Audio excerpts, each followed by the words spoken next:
Hello friends, आज हम लोग कुछ माइंस रूल्स से एमसीक्यू देखेंगे। इसका मीडियम इंग्लिश है, बट ये मत समझिएगा कि माइनिंग मेट और फोरमैन के लिए नहीं है। ये सभी एग्ज़ाम्स के लिए है, mining met, foreman, second class, first class. तो चलिए कुछ सिलेक्टेड क्वेश्चंस है, उसको देखते हैं।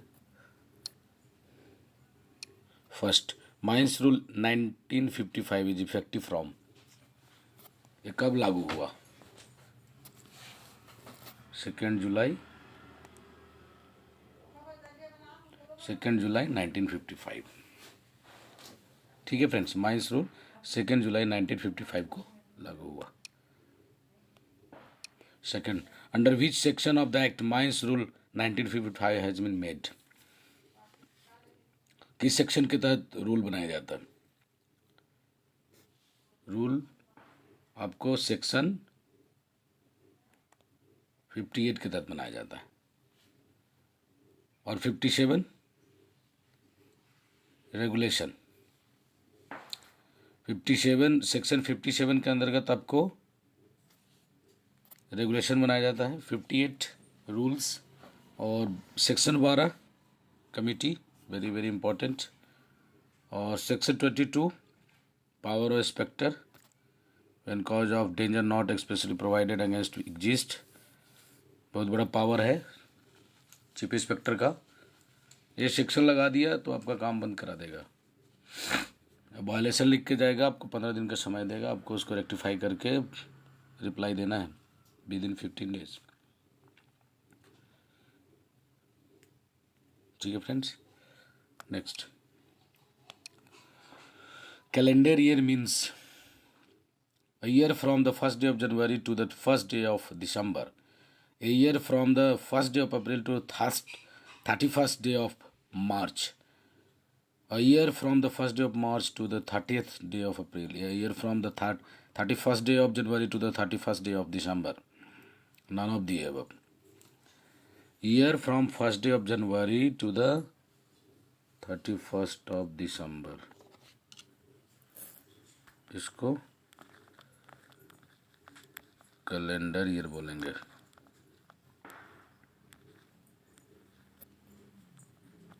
ठीक है फ्रेंड्स, और फाइनेंशियल ईयर किसको बोलेंगे? Year from the first day of April to 31st day of March, ये है आपका फाइनेंशियल ईयर, ये है कैलेंडर ईयर। ठीक है फ्रेंड्स, एक चीज़ और ध्यान रखेंगे, डीजीएमएस को कैलेंडर ईयर से मतलब है। इनका हर काम कैलेंडर ईयर से ही जुड़ा हुआ है। और बाकी आईबीएम वगैरह देखेंगे तो फाइनेंशियल ईयर से जुड़ा हुआ है। ये आईबीएम की बात आई और कुछ है तो कैलेंडर ईयर, डीजीएमएस को कैलेंडर ईयर से लेना देना है। ठीक है, next, ordinary employed with reference to any mines means. Ordinary employed, average number of person employed per day in the mine during the preceding quarter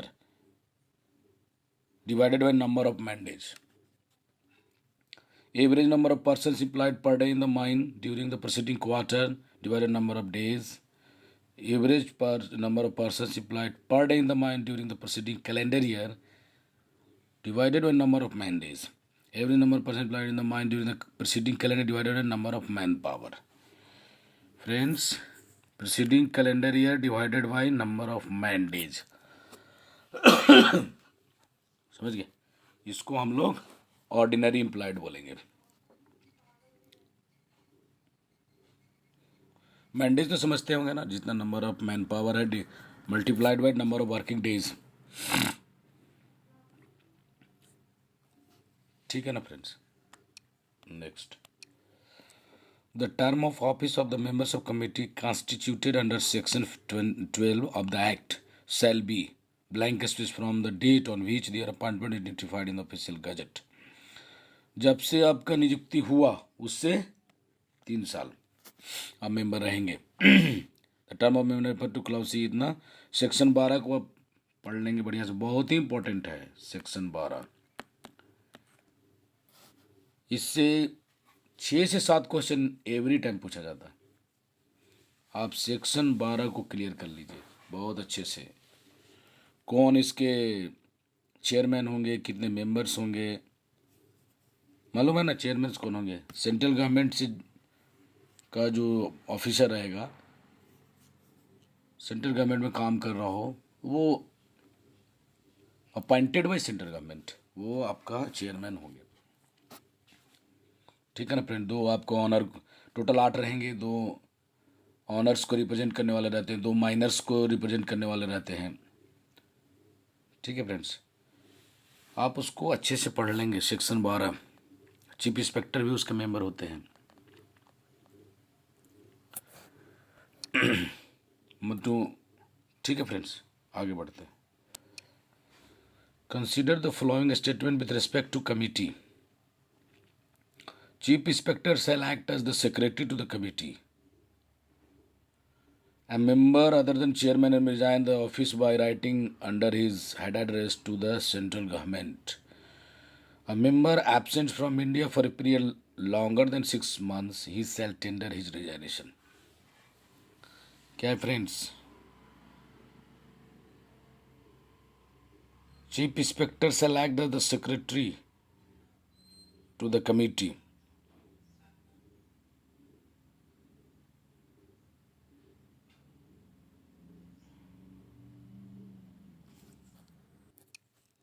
ठीक है friends, chief inspector shall act as the secretary of committee.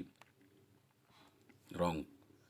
A member other than chairman may resign the office by writing under his head address to central government. Not. ये लोग member लोग किसको देंगे?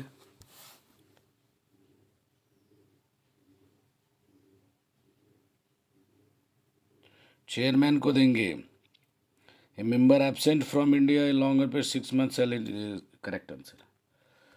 Option only 3 is correct. देख लीजिए इसका solution. An inspector of mines nominated in Bihar of chief inspector selected, जो nominate करता है चीफ इंस्पेक्टर, वो act as the secretary. A member other than chairman may resign office by under to the chairman, उनको chairman को देना है। Chairman central government को reservation देंगे। The chairman may resign office by writing is address to the central government, हाँ ये देंगे। ठीक है फ्रेंड्स, नेक्स्ट। कमिटी के 8 मेंबर्स तो क्लियर हुआ ना आपको?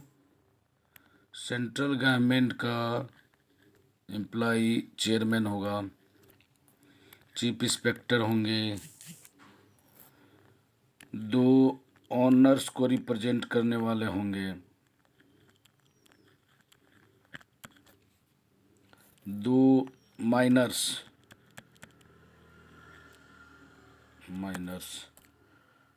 को ये रिप्रेजेंट करने वाले होंगे, 2 माइनिंग इंजीनियर होंगे जो इंडस्ट्री में काम नहीं कर रहे हो, not employed in industry. 2 2 4 6 7 8 total 8 रहेंगे। ठीक है फ्रेंड्स।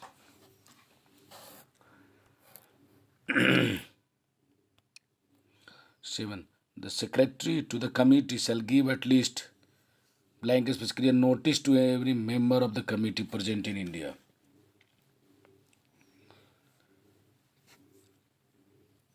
कितने दिन पहले देगा? 14 days क्लियर नोटिस देगा पहले, जो लोग इंडिया में मौजूद हैं। लेकिन अगर इमरजेंसी आए तो आपको 2 दिन में नोटिस पहले देगा, 2 दिन पहले। ठीक है फ्रेंड्स। कमिटी का बात रहा तो 14 days, लेकिन आपसे माइनिंग एग्जामिनेशन का बोर्ड का पूछेगा, माइनिंग एग्जामिनेशन बोर्ड का अगर पूछ देगा तो उस समय 10 दिन है। ठीक है friends, next. No business shall be transacted at a meeting of the committee unless at least 4 members including are present.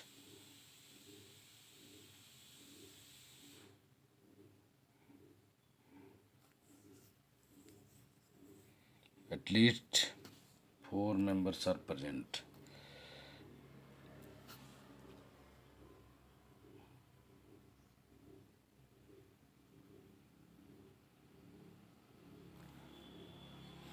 ये यहाँ पे ब्लैंक स्पेस होना था, वो ब्लैंक स्पेस नहीं था। ठीक है friends, find the correct statement. All questions referred to a meeting of the committee shall be decided by majority of votes of the members present and voting. In the case of an equal division of votes or opinion, the chairman shall exercise an additional vote or opinion. Any member disagreeing with a decision of the committee may enter a note of dissent. Correct answer जी C, तीनों correct है। ठीक है friends,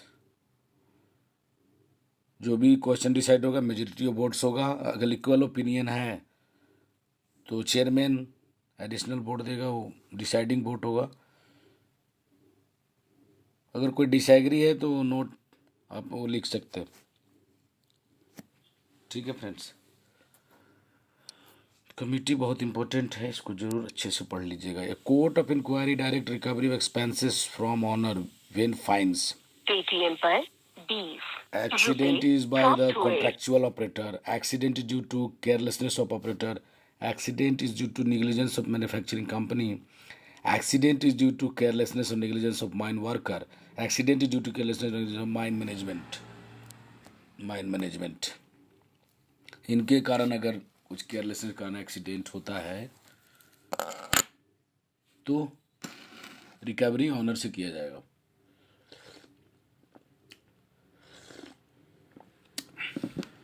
ठीक है friends, next, the initial medical examination of every person employed in the mine shall so arrange over a period of blank space that blank space of the person employed at the mine undergo the examination every year.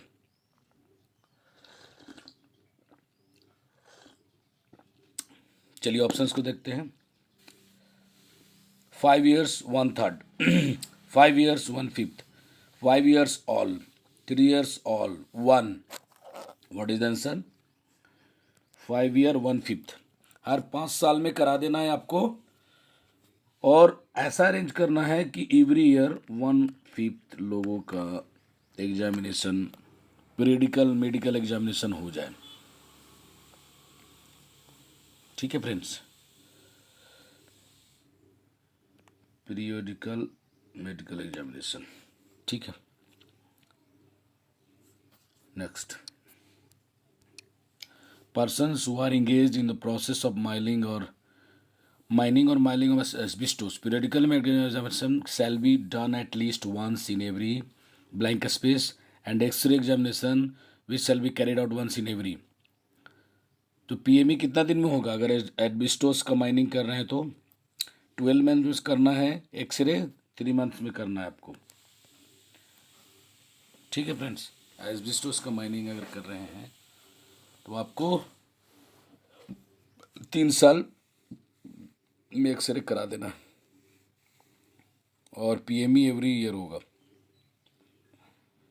ठीक है friends, PME का standard क्या होता है? Form P में होता है, initial के लिए P1।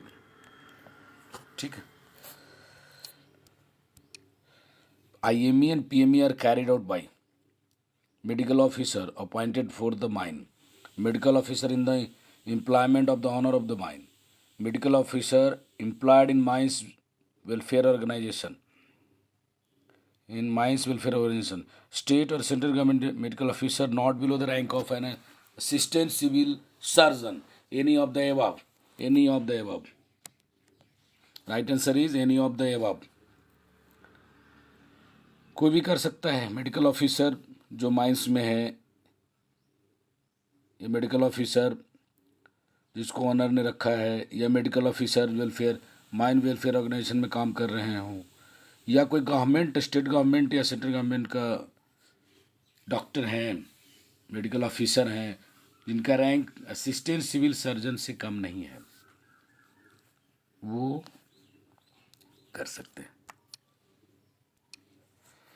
Following is are the best carried out in following are the tests carried out in IME and PME IME PME में क्या टेस्ट करते हैं? Blood pressure, radiograph, cardiograph, details, neurological test, urine and blood sugar test, TC DCHB sir, serum, creatine, सब test करते हैं। तो answer is C.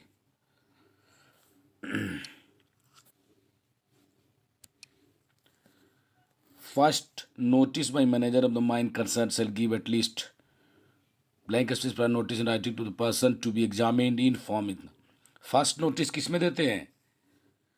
20 days पहले देंगे फॉर्म एम में, डी। ठीक है ना, रूल 29 का बी में है ना, 29 बी को एक बार पढ़ लीजिए आप। और सेकेंड नोटिस अगर देना होगा तो 10 डेज पहले फॉर्म एन में। ठीक है ना, सर्टिफिकेट किस में आएगा? फॉर्म ओ में।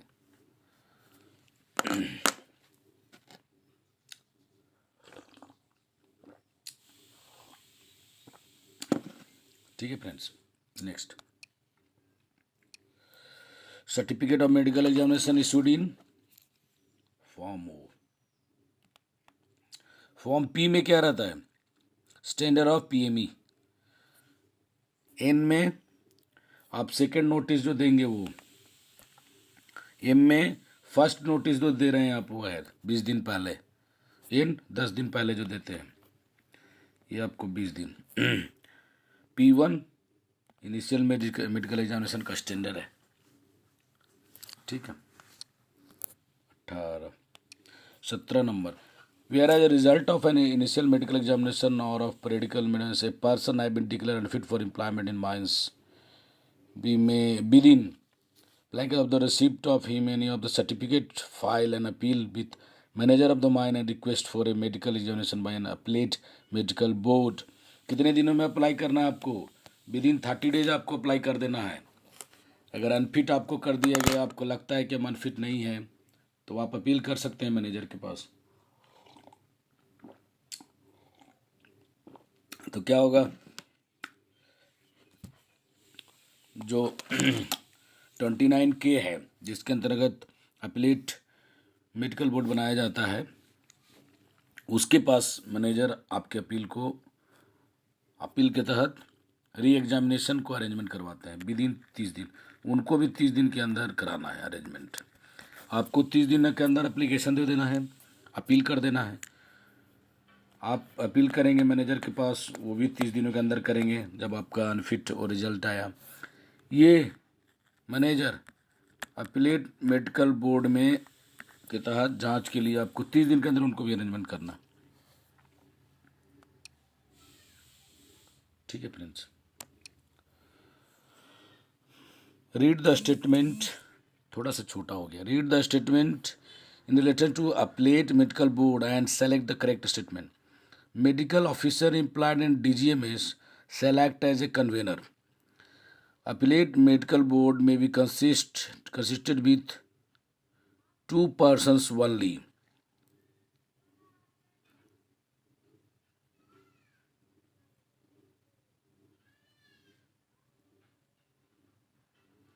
टू पर्सन्स लिखा है ना, तो गलत है आंसर। इसमें अपीलेट मेडिकल बोर्ड में 3 पर्सन रहते हैं। ये दूसरा स्टेटमेंट रॉन्ग है, फर्स्ट सही है, तो आंसर भी गलत लिखा हुआ है।